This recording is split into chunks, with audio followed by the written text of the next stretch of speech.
आखिर भगवान श्री कृष्ण ने क्यों किया था एकलव्य का वध? अगर श्री कृष्ण एकलव्य का वध नहीं करते तो क्या वो अर्जुन और कर्ण से भी बड़े धनुर्धारी बनते? जब एकलव्य का नाम लिया जाता है तो गुरु द्रोणाचार्य को कोसा भी जाता है।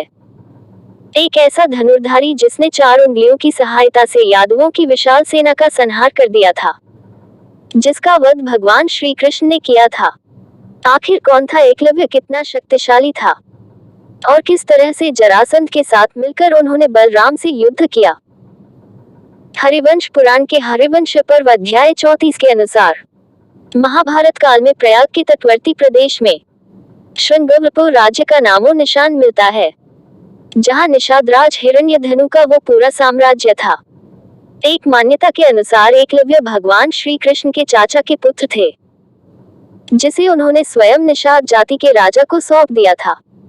वहीं गुरु द्रोणाचार्य और एकलव्य का एक खास प्रसंग हमें जानने को मिलता है, जहां महाभारत के आदि पर्व के अध्याय 121 के अनुसार जब गुरु द्रोणाचार्य हस्तिनापुर में राजकुमार को शिक्षा देना आरंभ कर रहे थे, तब उस समय में द्रोणाचार्य की भेंट एकलव्य से हुई थी। लेकिन उन्होंने एकलव्य को शिक्षा प्रदान नहीं की थी, क्योंकि वो अपने वचन से बाधित थे। उन्हें स्वयं हस्तिनापुर के राजकुमारों यानी कि कुरुवंश के ही राजकुमारों को शिक्षा देने का प्रावधान था।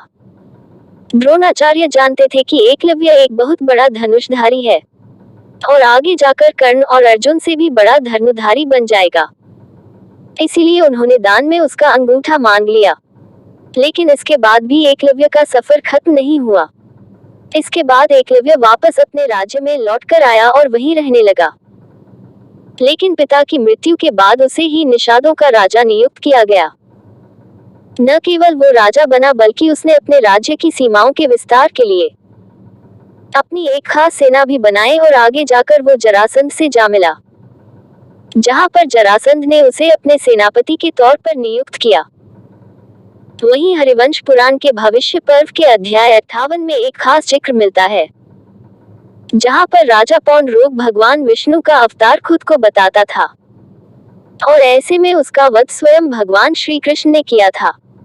और उस समय स्वयं बलराम जी और एकलव्य का भी युद्ध हुआ था, जहां एकलव्य स्वयं बलराम जी से हार गया था। लेकिन कहते हैं कि एकलव्य ने यादव सेना का आधे से ज्यादा सफाया कर दिया था। जब ये बात श्री कृष्ण के पास पहुंची तो वो एकलव्य से मिलने के लिए एक इच्छुक थे। दाहिने हाथ में महज 4 उंगलियों के सहारे धनुष बाण चलाते हुए एकलव्य को देखकर वो समझ गए कि ये पांडवों और उनकी सेना के लिए खतरनाक साबित हो सकता है। वही भगवान श्री कृष्ण और एकलव्य के युद्ध का वर्णन हमें महाभारत के उद्योग पर्व के अध्याय 48 में भी मिलता है, जहां निषादराज यानी कि और भगवान श्री कृष्ण का युद्ध हुआ था, जहां स्वयं भगवान श्री कृष्ण ने एकलव्य की प्रशंसा की थी।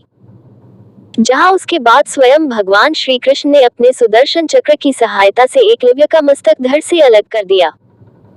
भगवान श्री कृष्ण ने अर्जुन से भी कहा था कि अगर मैं एकलव्य का वध नहीं करता, अगर द्रोणाचार्य छलपूर्वक उनका अंगूठा नहीं कटवाते, तो वो इतने पराक्रमी थे कि वो धनुर्विद्या में भगवान परशुराम के समान जान पड़ते थे।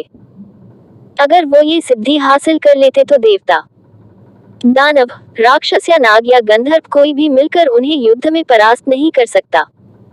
तो इस बात से ये भी सिद्ध हो जाता है दोस्तों कि गुरु द्रोणाचार्य ने अगर उनका अंगूठा नहीं मांगा होता तो वो कर्ण और अर्जुन से भी अधिक बड़े धनुर्धारी बनते और शायद उस समय उनका वध करना बिल्कुल नामुमकिन होता।